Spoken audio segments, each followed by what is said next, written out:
आसा मन सा सगल ते आ गए, जगते रहे निराशा। हुण खेड बड़ी औखी है, किस तरह निराश होवेगा, मुश्किल है। इन्हीं ते बड़ी आशा दी डोरियां बनी हुई ने। ओ कम सिरे चल गया तो बड़ा आनंद मिल जाएगा, ओ हो गया तो बड़ा रस मिल जाएगा। कुछ भी हो जाए, सिर्फ लोड़ां दी पूर्ति होंदी, और कुछ भी नहीं होंदा, कुछ भी नहीं होंदा। क्योंकि शरीर दा पूरा संबंध ही बाहर दा है, ते शरीर दीयां लोड़ां भी बाहरों ही पूरीआं होंदियां, अंदरों नहीं आउंदियां। शरीर दे अंदर दा पानी बाहर दे पानी नाल संबंधित है। अगर बाहर पानी ना होवे तो अंदर दा भी मुक जाएगा। शरीर दे अंदर दी पवन बाहर दी पवन नाल जुड़ी हुई है। अगर बाहर दी पवन नाल संबंध टुट जाए तो अंदर भी नहीं रहेगी। शरीर दी अंदर दी अग्नि दा बाहर दी अग्नि नाल संबंध जुड़िया होया है। अगर बाहरों सूरज ठंडा हो जाए तो उस तो पहले मनुख भी ठंडा हो जाएगा, शरीर भी ठंडा हो जाएगा। ते मुर्दे दी पहचान की, कहते हाथ पैर ठंडे हो गए, ये तो ठंडा हो गया। अंदर गर्मी बनी हुई, क्योंकि बाहर अग दा केंद्र सूरज है। अंदर दी पवन बाहर दी पवन नाल संबंधित है। अंदर दा पानी बाहर दे पानी नाल संबंधित है। शरीर दीयां जितनियां भी लोड़ां ने बाहरों ही पूरीआं होंदियां ने, अंदरों नहीं होंदियां। ते जिन्ने चिर तक ये आशा बजी हुई है, सुख भी बाहरों मिलेगा, आनंद भी बाहरों मिलेगा, रस भी बाहरों मिलेगा। क्योंकि शरीर नूं अज तक जो कुछ मिले है बाहरों मिले, और बाहरों ही मिलता है। ये मनुख बाहरों निराश नहीं हो सकता। ते जे बाहरों निराश ही नहीं होया तो परमात्मा की आस किथे? मुश्किल है, कठिन है। कलगीधर पिता ने भी साफ कह दिता है, मन से सदन सभय कर समझो, मन ही माहे उदासा। उदास ते निराश तू हो सकदा है, पहले घर नूं उजाड़ समझ ले। हर पासे बंदा निराश उदास हो जाए, कहंदा घर जांदे हैं। ते गुरु गोबिंद सिंह जी कहंदे घर भी उजाड़ लगे, की है तेरे घर दे विच? हर वतन परदेश तो उदास हो जाए मनुख, अपने वतन जाइए, देश जाइए, अपने शहर जाइए। साहब कहते किसी भी शहर चला जाए, हर शहर उजाड़ है। महाभयान उद्यान नगर कर मानिया, गुरु अर्जन देव जी है ते महा उजाड़, पर कीता की जाए इसने नगर मनिया, शहर मनिया। उजाड़ नूं शहर आखी जा रहा है, कबरां दे कठ नूं शहर आखी जा रहा है। जलदियां हुई चितावां कुछ जल रही ने, कुछ जलन वालियां ने। औखे ना होना, उजाड़ नूं शहर कही जाता है। गुरु अर्जन देव जी महाभयान उद्यान नगर कर मानिया, झूठ समगरी पेख सच कर जाने। झूठ किसनों कहंदे ने? जो है ते नहीं हो जाता। झूठ जो है और है वही सच है। बड़ी ध्यान नाल सुनना। जो है और है उन्होंने कहंदे अकाल, जो है ते नहीं हो जाता उन्होंने कहंदे काल। काल दो रंगी है, समा दो रंगी है। काल समय नूं कहंदे ने, वक्त नूं कहंदे ने। अकाल समय तो परे दी दुनिया, काल वक्त नूं कहंदे ने। परमात्मा दे कोई समा नहीं, इस चक्कर च ना पैना। परमात्मा दे दिन भी नहीं है, रात भी नहीं है। कबीर ते खुल के कहंदे ने, दिन सुरैन वेद नहीं शास्त्र। मैं इस पौड़ी का इस वास्ते इतना खुलासा कर रहा, अंतरगत तीरथ मलनाओ। जितने चिर तक ध्यान अंदर दी तरफ नहीं मुड़िया, पाठ पूजा कथा कीर्तन नमाज तीर्थां दा भरमण सब कर्म कांड है, सब कर्म कांड है। धार्मिक मनुख होना उस दिन शुरू होता है जब बाहर सब कुछ तो उदास हो जाए, निराश हो जाए ते अंतर्मुखी होवे ते तीरथ के अंदर है। अंतर्गत तीरथ मल नाओ। ठीक है, अंदर प्रवेश करने के कुछ साधन भी ने, बाहरों जुटाने पैंदे ने। साधन सारे जुटा दईए ते अंदर प्रवेश ना करिए, बस उन्हां साधना नूं कर्म कांड कहते हैं। बस साधन इकट्ठे करी जाता है, साधन ही अंदर प्रवेश नहीं करता। बाहर काल है, दिन सरैन वेद नहीं शास्त्र, तहां बसे निरंकार। दिन नहीं है, रात नहीं है। समय की पहचान किस तरह होती है? दिन करके, रात करके। वक्त की पहचान होती है दिन करके, रात करके। कबीर कहते ने निरंकार दी दुनिया च ना दिन है ना रात है। उन्हां दी कहण तो मुराद यह है समा नहीं है, वक्त नहीं है, काल नहीं है। काल दो रंगी है। काल दे च दुख है, सुख है। अकाल दे च दुख सुख नहीं है, ना दुख है ना सुख है। इस चक्कर च ना पै जाना कि नाम जप के सुख मिलता है, नहीं है। नाम जप के मनुख दुख सुख दोहां तो उच्चा उठ जाता है। जो नर दुख में दुख नहीं माने, सुख सने अर भय नहीं जाके, कंचन माटी माने। जद मैनू कोई कहता है नाम जप के ते ज्ञानी जी सुख मिलेगा, ਉਹਦੀ अवस्था देख के मैनू कहना पैंदा जी हुण सीधा ही मैं कहते हैं नहीं मिलेगा। कई दफा मैनू नास्तिक समझ लैंदा है, ये भी मैं अर्ज करा। इस तरह का भुलेखा पता नहीं कईयां नूं लग्या, मैं नहीं मिलता। जिन्हों तुसी सुख कहते हो, सुख ते कबीर कोल भी नहीं सी। जिन्हों तुसी सुख कहते हो ते बड़े बड़े अवतारां कोल भी नहीं सी, बड़े बड़े ब्रह्म ज्ञानियां कोल भी नहीं सी। तो किस तरह मान लईए सुख मिलता है? तो जे कोई सियाणा पूछ लवे फिर की मिलता है? सुख दुख तो उच्ची अवस्था मिलती है, जिथे ना दुख है ना सुख है। वो की है अवस्था? उस अवस्था का कोई नक्शा नहीं पेश किया जा सकता। उस अवस्था नूं जबान नाल भी बयान नहीं किया जा सकता। और उस अवस्था का चित्रण रूप रेखा इन्हां अखां नाल भी वेखना औखा। तो फिर भरोसा किस तरह बचे? मनुख निराश है परमात्मा तो। इतने संतां दे होंदे होया मनुख निराश है, इतने भगतां दे होंदे होया मनुख निराश है। कुरान दे होंदे होया मुसलमान दे अंदर कोई खुदा दी आस नहीं दिखाई देंदी, औखे ना होना। वेदां दे होंदे होया, उपनिषदां दे होंदे होया, सिमरतियां दे होंदे होया, पुराणां दे होंदे होया कोई आस प्रभु दी हिंदुआं दे अंदर नहीं दिखाई देती। खसम दी इतनी बाणी, धुर दरगाह दी इतनी अगम्मी बाणी होंदे होया भी औखे ना होना। कोई सिखां दे अंदर गुरु दी प्रभु दी आस नहीं दिखाई देती। जिंदगी दसदी पई है, जीवन ही दसदा पिया। किस आस दे च मनुख जी रहा है, जिंदगी दसदी पई है। जीवन का लक्ष्य की है, जिंदगी दसदी पई है।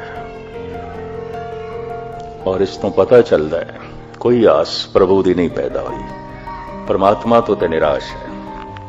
मैं एक दफा फिर दोहरावां, अज तक जो कुछ भी मनुख नूं मिले बाहरों मिले, अंदरों ते कुछ लभ्या ही नहीं, ते ना ही कदी अंतर्मुखी होया।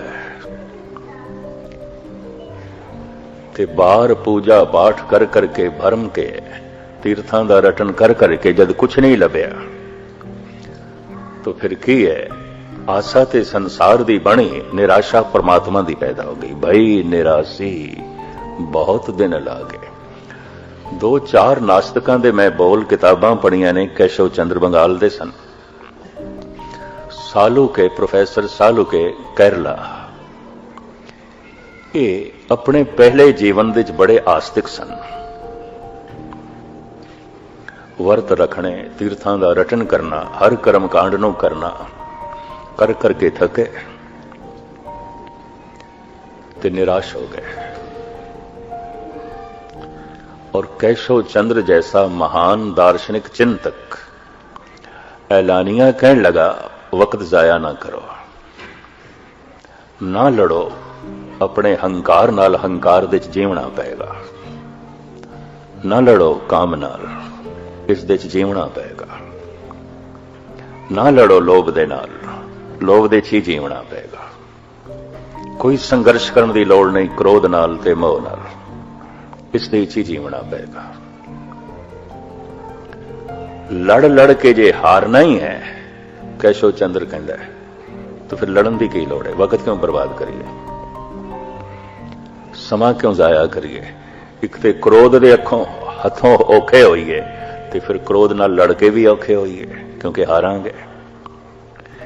एक तो हंकार दी पंड चुकीए औखे होइए, ते फिर एक उसदे नाल झगड़ा करिए, होर उखियाई अपनी वधानी। लड़ लड़ के जे हारना ही है और हार यकीनी है, लाजमी है, कैशव चंद्र कहते हैं, तो फिर झगड़न की लोड़ की है, लड़न की लोड़ की है? पर भगत कहते ने साडी ते जित होई है,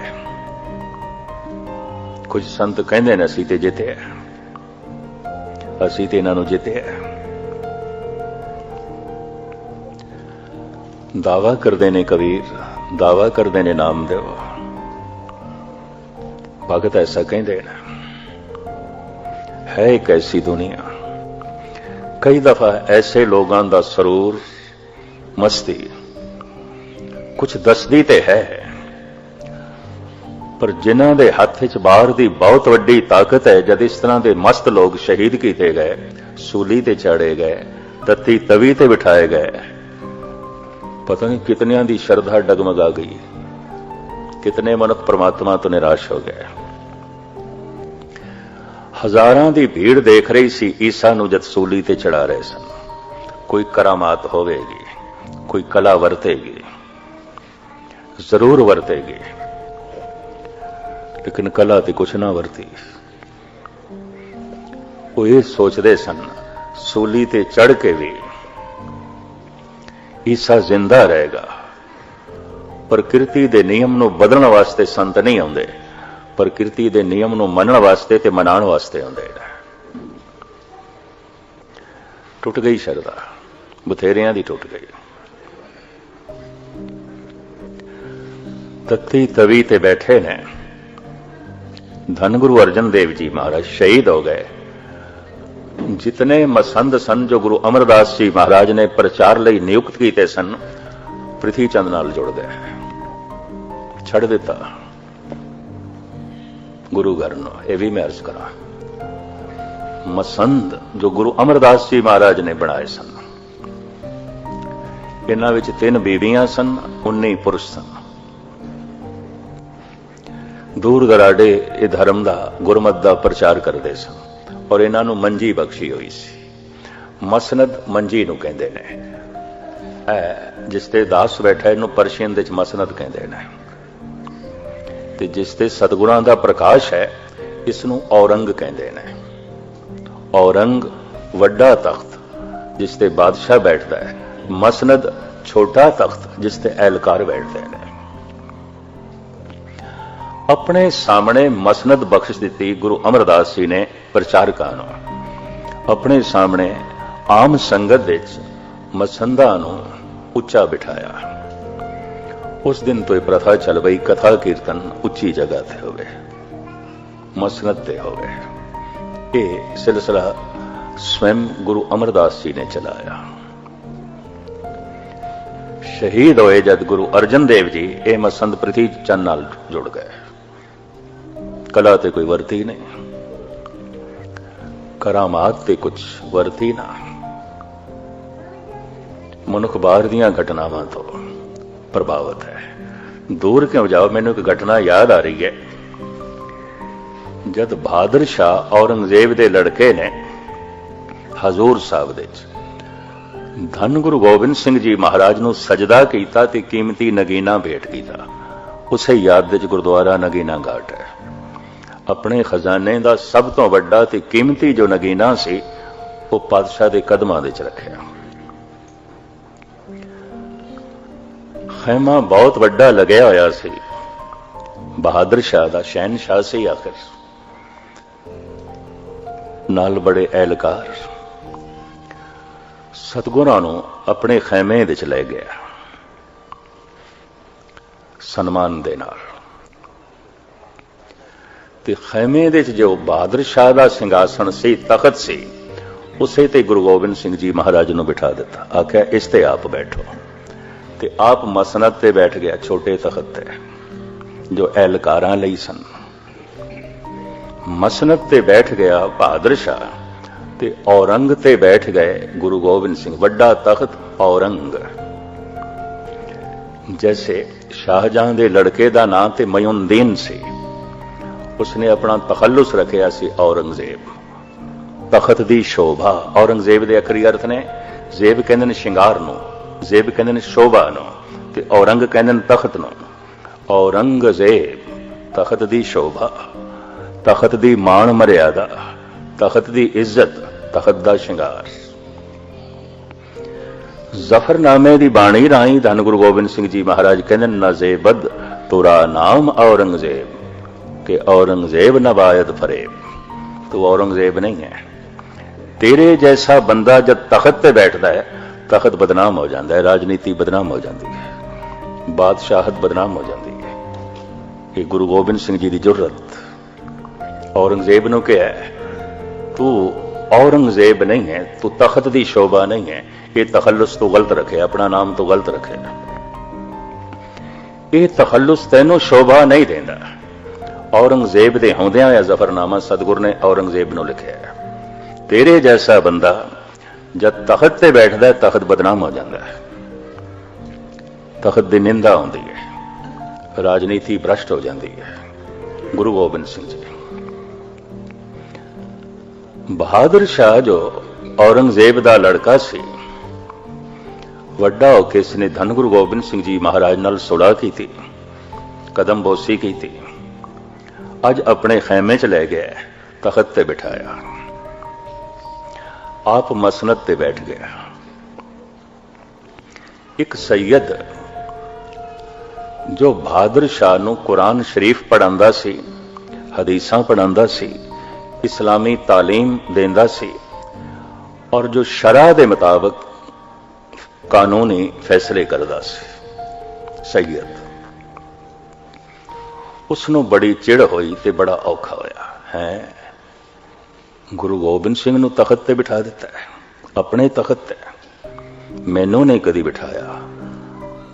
ਮੈਂ ਦੀਨੀ ਤਾਲੀਮ ਦੇਣਾ, ਹਦੀਸਾਂ ਮੈਂ ਪੜ੍ਹਾਈਆਂ ਨੇ, ਕੁਰਾਨ ਸ਼ਰੀਫ ਤੇ ਮੈਂ ਪੜ੍ਹਾਈ ਹੈ, ਸ਼ਰਅ ਦੇ ਮੁਤਾਬਕ ਫੈਸਲੇ ਤੇ ਬਹਾਦਰ ਸ਼ਾਹ ਮੇਰੇ ਕੋਲ ਕਰਦਾ ਹੈ, ਲੇਕਿਨ ਤਖਤ ਤੇ ਬਿਠਾਇਆ ਹੈ ਗੁਰੂ ਗੋਬਿੰਦ ਸਿੰਘ ਨੂੰ।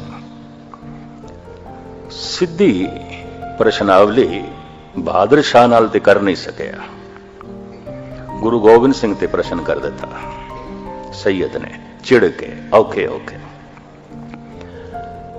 ਕਹਿਣ ਲੱਗਾ, ਮਹਾਰਾਜ ਤੁਹਾਡੇ ਕੋਲ ਕੋਈ ਕਲਾ ਹੈ, ਕਰਾਮਾਤ ਹੈ, ਕੁਝ ਰੱਖਦੇ ਹੋ?